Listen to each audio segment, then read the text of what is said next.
Hello, guys. Let's talk football. That's right. I'm back for the episode 4 of the Notebook, the World Cup Notebook podcast, whatever the hell you want to call it. It's my notes on the World Cup so far, giving you guys an update. I hope you've enjoyed the episode so far. Sorry that episode 3 came out a bit later than expected. And this is my update on the game that we witnessed the other day. DR Congo, Dr. Congo, just one man called Dr. Congo, took on the whole of England.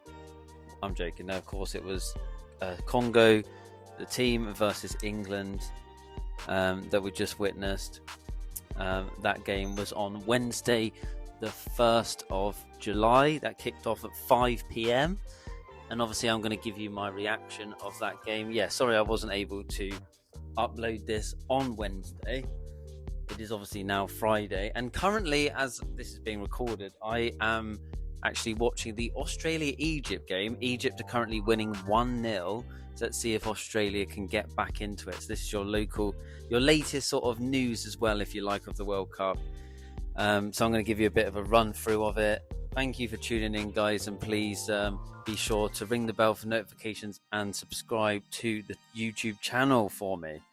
All help is really appreciated. Now, let's get into it. So, the first thing to mention, actually, before we talk about the game, is I have an update from, I believe it's the BBC announced it, where I heard the news, where I got my source of news from, and that's that the Mexico versus England match, which is going to be is meant to be held on Monday morning in UK time.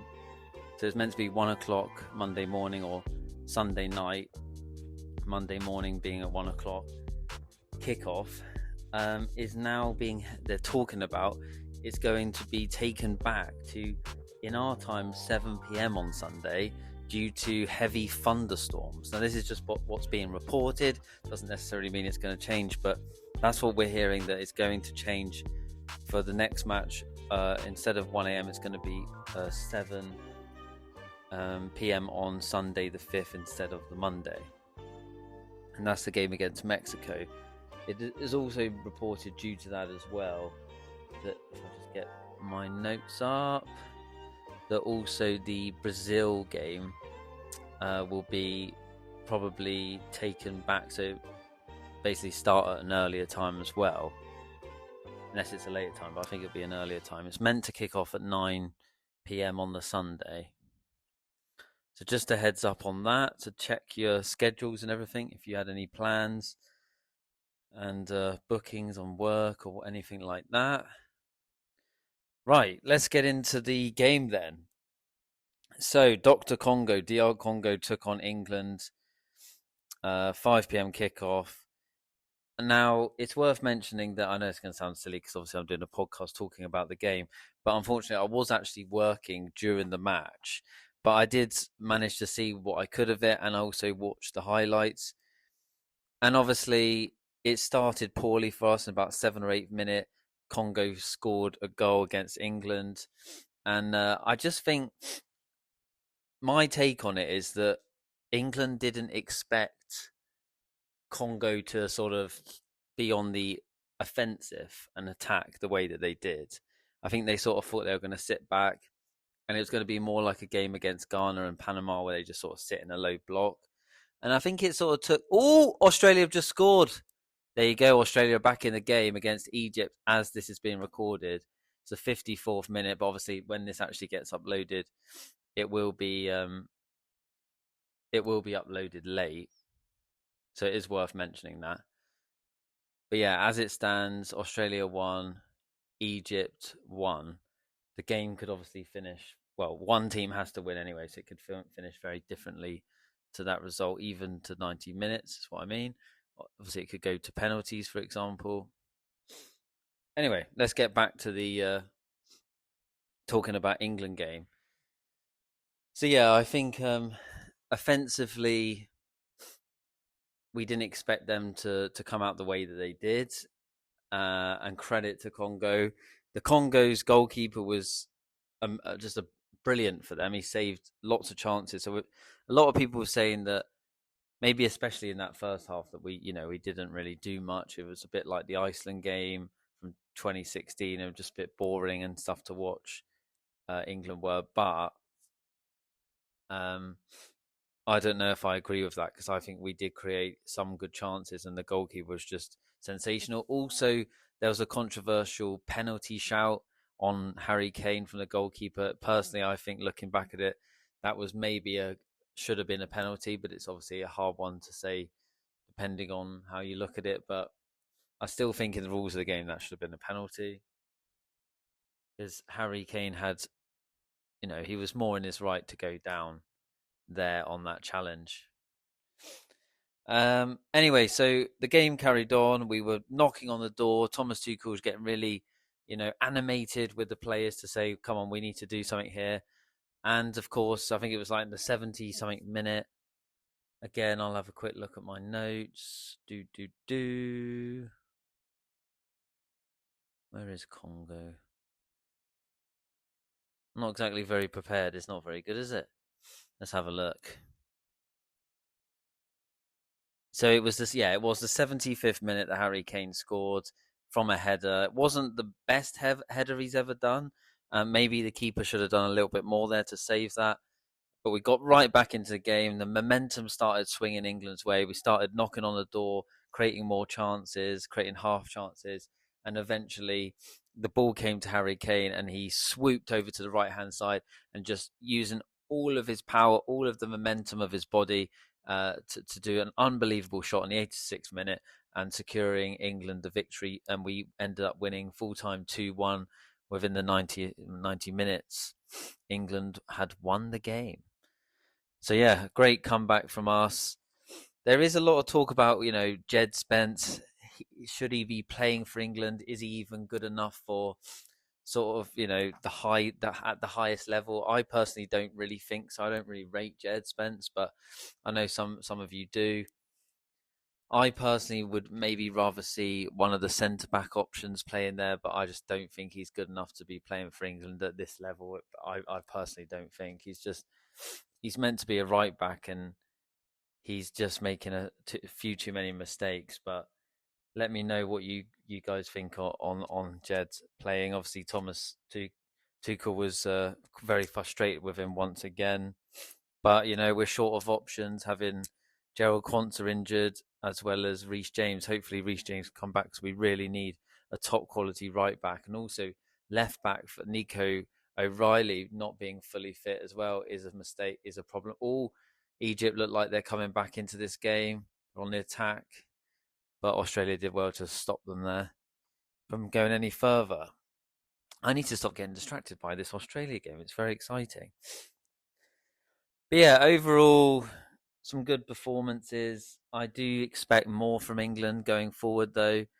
Um, DR Congo we should be beating fairly comfortable, but it's also worth mentioning, on the other hand, that at the end of the day, people need to understand that we just got through, we got the win, and in knockout football, sometimes, no matter who you are, if you're the Frances, the Spains, the Argentinas, you do have these games where they're just you just get by the skin of your teeth. I know Argentina did that in the previous World Cup, and they went on to win it. So it happens for a lot of big teams that are expected to win, where they just play some crappy football and they end up going through. So it's not something to worry about too much. But it's also worth mentioning that if we can get through these type of scrappy games and go on to win, what else?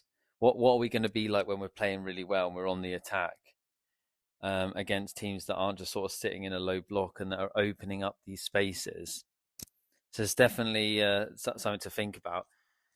Now that moves us on to the game that looks like it's going to be 7 p.m. on Sunday against Mexico. This game is huge for England fans, huge for Mexico fans, but it's just a bit of a historical type of World Cup event, a matchup.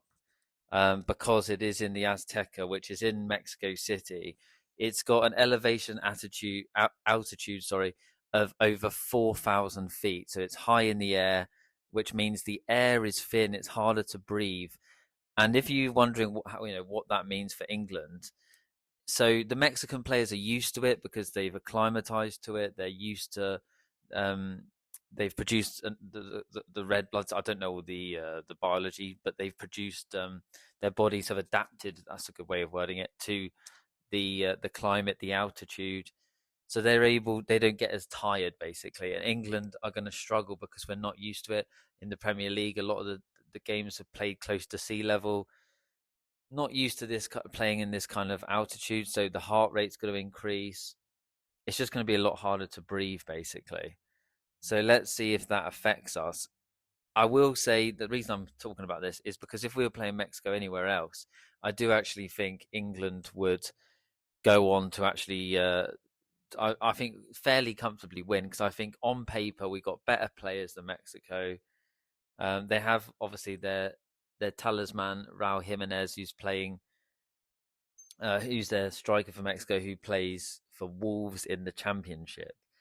You know, pretty much no one could of the Mexican players would get into the England squad. So all round we're just better. So on paper we should be beating them, but it's in front of the Mexican fans. It's as at the Azteca. It's a historic stadium where I believe Argentina and the great um, Diego Maradona, of course, for Argentina, won there in 1986. So it's a very historic stadium. I believe it's hosted a World Cup 3 times as well. So yeah, an amazing place to go. I actually had a look at the tickets of the pre-sale, and they are currently valuing at around 2,100 the last time I checked. And that is literally just the pre-sale tickets right in the gods if you want to go, if you're wondering how much tickets cost. So it's absolutely mental. And it's going to be a packed crowd despite how expensive these tickets are. But yeah, what a place to go. And hopefully it will be a great game, whether it's at 7 p.m. in English time or 1 o'clock in the morning. I won't be missing it either way. And after that game, I will give you what I think about that performance, and hopefully we can win, and I can be talking about it in a positive way. But I will give you an update, obviously, on the next episode about my reaction to England in that game. Right, let's before we end this podcast, then, because we're at about 12 minutes in already. Let's just go through some of the games. Do. So on the Tuesday when episode 3 was uploaded, Netherlands played Morocco. That ended in a draw. I think I mentioned that Norway played Ivory Coast as well, and they won 2-1. But the game that I'm pretty sure I didn't talk about was the France-Sweden game, because that was actually played after I had that I recorded it, that I was recording the podcast from my notebook. So France went on to win 3-0, dominated the game, and they look very scary going forward in this competition. Mbappe scored a typical, just amazing Mbappe goal. Bradley Barcola scored. Oh no, sorry, Mbappe scored 2 goals for France, and he's just looking on fire at the moment. But yeah, it's just a scary front three in attack for France. Um, with the likes of Dembele, Mbappe, Elise, and of course even Barcola. But yeah, it's just a scary front three. It kind of reminds me of like the Brazil front three of 2002, with the likes of Ronaldo, Ronaldinho. Um, Let's actually have a look, because I can't remember the other third player now of the 2002 one. 2002 Brazil squad. Just to jog my memory. Yeah, Rivaldo. I thought it was Rivaldo. Rivaldo being a Ballon d'Or winner. All 3 of them were Ballon d'Or winners at one time. So unbelievable. And that was in 2002. They still don't have maybe the best midfield in the world, but Tchouameni and Rabiot have been playing excellently, and even the back four haven't been doing too bad with Koundé and Saliba, obviously for Arsenal, and Chupamecano,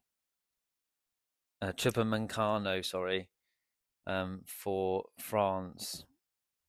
But yeah, really good performance there. They're looking scary going forward. Let's move on. Then on Wednesday, Mexico played Ecuador. They won 2-0. It was a comfortable performance for them. They looked like they could have scored more. Obviously, England beat Congo 2-1. Belgium played Senegal. That was a very close match. I believe Senegal winning 2-0. Belgium came right back in that second half and ended up actually winning the game in extra time. So it was 2-2, and then it went to extra time, and they ended up winning the game from a bit of a controversial penalty that Tielemans put in the back of the net. For me, it probably was a penalty, but yeah, can see why Senegal will be a bit upset about it. USA on Thursday beats Bosnia. USA, obviously, they're one of the host nations. They're looking really good. They're playing like a European side against a very well drilled Bosnia side, hard to break down. But yeah, good performance from USA. Spain won 3-0, made it comfortable. Do what Spain do against Austria. These are all the teams going through to the round of 16. And Oyarzabal is on fire once again for Spain, scoring 2 goals. He is looking really good. But yeah, all round a pretty good performance for Spain, and obviously another clean sheet. On Friday, Portugal played Croatia. That was a brilliant game that I actually watched not long ago. Ronaldo did score technically. Well, he scored. I think he scored 2 goals, but one of his goals was just about offside, so he's a bit unlucky there. But that was actually a really nice goal from Ronaldo. And then he was sort of like controversially taken off by the manager towards the end of the game, and he wasn't too happy about coming off. But it's probably the right shout. And obviously Portugal went on to win the game. And then there was a very controversial offside given because Croatia scored in like the dying minute of the game to make it 2-2, but it was ruled, the goal was ruled off because it was offside, as I believe it did brush the player who was passing the ball's hair. Although it wasn't really a pass, it just was brushed from the other player. So I believe that's why there was contact on the ball and they was able to prove it. But it was a bit controversial because it didn't look like the ref could actually see it from the angle that he was being shown. And I just think that's just so harsh on them. So yeah, but Portugal went on to win that 2-1, and then Switzerland played Algeria. Switzerland are looking really good. They look like they could have scored a lot more goals than just 2, but they did score 2 and won the game 2-0. They are looking good going forward, Switzerland, as they always seem to be quite competitive in knockout sort of tournaments. And Australia are currently playing Egypt as this is being recorded. Argentina will take on Cape Verde. I almost forgot who they were playing. That will be 11 o'clock today. And then, so as this is being recorded, it's around like 8:30, by the way. So hopefully I get this out soonish. And then on Saturday, you got Colombia taking on Ghana, Canada take on Morocco. These are for, no, sorry, the Colombia game is round of 32. And then round of 16 starts. Canada take on Morocco at 6. Paraguay take on France at 10. That should be a good game, but I think France will completely destroy Paraguay there. Sunday, the 5th of July, Brazil. We don't know the exact confirmed time yet, but it's meant to be 9. They will play Norway, Mexico versus England, Portugal versus Spain. And then on Tuesday, it will be USA versus Belgium. And then we're just waiting for the other games. So yeah, all exciting to look forward to. Hope you've enjoyed the podcast and the update about the World Cup. Take care, guys. See you soon after the Mexico-England game. Come on, England!